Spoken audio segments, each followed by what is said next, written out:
രണ്ട് ഗാനരചയിതാക്കളെ ആദരിക്കുകയും ആഘോഷിക്കുകയും ചെയ്യുന്ന അപൂർവത ശരത്തേട്ടൻ്റെ എൻ്റെയും ജീവിതത്തിലെ ആദ്യത്തെ അനുഭവമാണ്. അദ്ദേഹത്തിൻ്റെ ജീവിതത്തിലും ആദ്യത്തെ അനുഭവമാണ്, എൻ്റെ ജീവിതത്തിലെ ആദ്യത്തെ അനുഭവമാണ്. ഒരു സ്വാതി നക്ഷത്ര നാളിൽ അല്പം മഞ്ഞുതുള്ളിയെ ഒരു മുത്തുച്ചിപ്പി സ്വീകരിക്കുമെന്ന പ്രസിദ്ധമായൊരു കഥ നിങ്ങൾ കേട്ട് കാണും. എന്നിട്ട് ആ മഞ്ഞുതുള്ളിയെ താഴോട്ടിറങ്ങി മുത്താക്കി മാറ്റാൻ ഈ മുത്തുച്ചിപ്പി കഷ്ടപ്പെടും. മുത്തായി കഴിഞ്ഞാൽ പിന്നെ ഇരിക്കപ്പുറതയില്ലാതെ മുകളിലേക്ക് വരും. അപ്പോൾ അതൊരു മുക്കുവന് കിട്ടും. മുക്കുവൻ മത്തിയും മീനും ഈ മുത്തുമായി കടപ്പുറത്തെത്തും. കടലിൻ്റെ കരയിലെത്തുമ്പോൾ കാത്തു നിൽക്കുന്ന ഭാര്യയ്ക്ക് കവിളത്തൊരു മുത്തം നൽകി ഈ മുത്ത് സമ്മാനിക്കും. അവൾ ലോകത്തെ ഏറ്റവും വിലപിടിപ്പുള്ള മുത്ത് മാറിലണിയും. കുറച്ച് കഴിയുമ്പോൾ പട്ടിണിയാകുമ്പോൾ അത് ആ ഗ്രാമത്തിലെ ഏറ്റവും പണക്കാരൻ്റെ ഭാര്യയ്ക്ക് പണയം വയ്ക്കും. പിന്നീട് ആ പണക്കാരൻ്റെ ഭാര്യയുടെ നെഞ്ചിൽ ലോകത്തെ ഏറ്റവും വിലപിടിപ്പുള്ള മുത്ത് എൻ്റെതാണെന്ന് പറഞ്ഞ് തിളങ്ങും.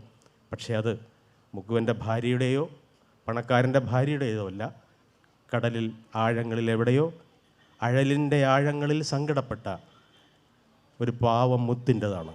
ഒരു മുറിയിലിരുന്ന് ഞങ്ങൾ കൊണ്ടാടിയ പാട്ടുകൾ ലോകം മുഴുവൻ ആഘോഷിക്കുമ്പോഴും ഞങ്ങളെ മറന്നുപോയതിൻ്റെ പ്രായച്ചിത്തമാണ് ഇവിടെ സ്വരലയ ഞങ്ങൾക്ക് വേണ്ടി നൽകുന്നത്. ഞങ്ങളെ മാത്രം ആരും ആഘോഷിക്കുകയോ ഓർക്കുകയോ ചെയ്യില്ല.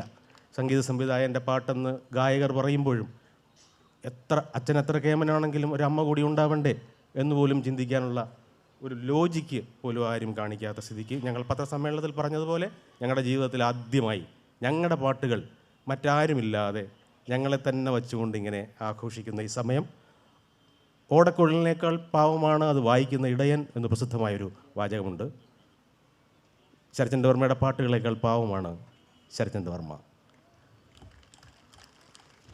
ഓടക്കുഴലിനേക്കാൾ പാവമാണ് അത് വായിക്കുന്ന ഇടയൻ എന്ന് പറയുന്നത് പോലെ എൻ്റെ പാട്ടുകളേക്കാൾ പാവമാണ് ഞാൻ എന്ന് ഞാൻ ഈ സന്ധ്യയിൽ സത്യവാങ്മൂലം ചെയ്യുന്നു.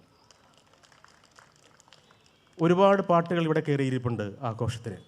ഒരു വീട്ടിൽ ആഘോഷം നടക്കുമ്പോൾ ഇളയ മക്കളോ ചിലപ്പോൾ സീനിയോറിറ്റിയുള്ള മക്കളോ പുറത്തിരിക്കുന്നത് പോലെ, നിങ്ങളെപ്പോലെ ഞങ്ങളെക്കാൾ അർഹതയുള്ള നിങ്ങളെ ഔപചാരികതയുടെ പുറത്തിരിക്കുന്നത് പോലെ കുറച്ച് പാട്ടുകൾ പുറത്തിരിപ്പുണ്ട്. മല്ലു സിംഗിലെ പാട്ട്, അതുപോലെ ചില പാട്ടുകളൊക്കെ പുറത്തിരിപ്പുണ്ട് പാടാനാവാതെ. സിനിമയിലെ പാട്ടാകാത്തത് കൊണ്ട് ആഘോഷിക്കപ്പെടാതെ പോകുന്ന ഒരു പാട്ടിനെക്കുറിച്ച് നന്ദിയോടെ ഓർക്കുകയാണ് ഞാൻ എഴുതിയ എല്ലാ സിനിമാ പാട്ടുകളേക്കാൾ പ്രശസ്തം സാമവേദം നാവിലുണർത്തിയ സ്വാമിയേ എന്നെ സ്വരപൂജാ മലരാക്കി തീർക്കണേ. അതിൽ അവസാനത്തെ വരി മനസ്സാകും പുലിമേലെ വാഴണേ എന്നാണ്. മനസ്സൊരു പുലിയാണ്, ആരോ ആണെന്നൊരു തോന്നലിലാണ് പുലിയുടെ നടപ്പ് ഇരിപ്പ്. നീ എൻ്റെ മേത്ത് കയറി ഇരുന്നോളണേ, ഞാൻ ആരുമല്ല, നീ കാരണമാണ് ഇതെല്ലാം എഴുതപ്പെട്ടത്. ഈ ധന്യത എല്ലാ കാലവും ഉണ്ടാവട്ടെ എന്ന് ആത്മാർത്ഥമായിട്ട് ആശംസിക്കുന്നു. കാവാലം, ഞങ്ങളുടെ നാട്ടിലെ ആലപ്പുഴയുടെ കവി കാവാലം പറഞ്ഞു, ജയിച്ചെന്നൊരു വട്ടം വീമ്പിളക്കും തുഴക്കാരെ, ജയത്തിൻ്റെ കയ്യടിയിൽ വിനീതരാകൂ. കരക്കാരോ തുഴക്കാരോ വള്ളം തച്ച തച്ചനോ ഇതാരാണ് ജയിച്ചത്? അതുമല്ല, മോളിലെങ്ങോ മാഞ്ഞിരിക്കും വിശ്വശ്രുതി ചേർക്കുന്നവനാണോ വിധികർത്താവായി? ആരാകിലും എറിയും 1000 തുഴകൾ ഒറ്റത്താളമാകണം. ഒരു മുറിയിലിരുന്ന് എഴുതിയത് കൊണ്ട് പാട്ടാവില്ല, അത് ഗാനഗന്ധർവൻ പാടിയാൽ പോലും പാട്ടാവില്ല. ഒരു ബന്ധവുമില്ലാത്ത നിങ്ങളുടെ വികാരവുമായി അതിനൊരു ബന്ധമുണ്ടാവണം.